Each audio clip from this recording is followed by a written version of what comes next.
I was really interested in the biology world, in the human bodies.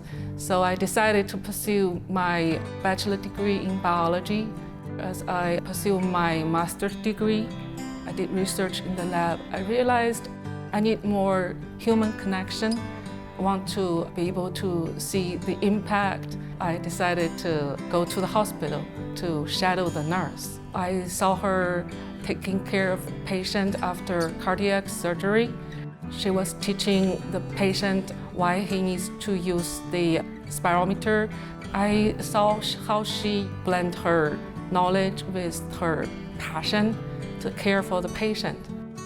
The reason why I love Cizik School of Nursing is because our professors, every one of them, they commit to excellence.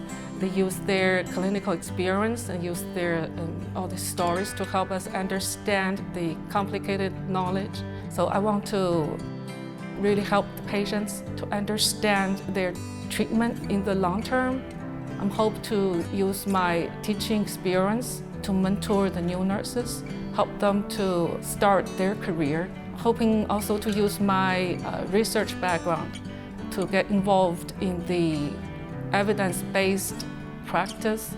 So the scholarships I received are really transformative in my life. I have 3 kids, and those scholarships help me really can focus on the study, help me focus on my clinical rotations. I don't need to worry about supporting my family. To the donors of the scholarships, your generosity doesn't only touch me, it will touch all of the patients I will take care of during my career.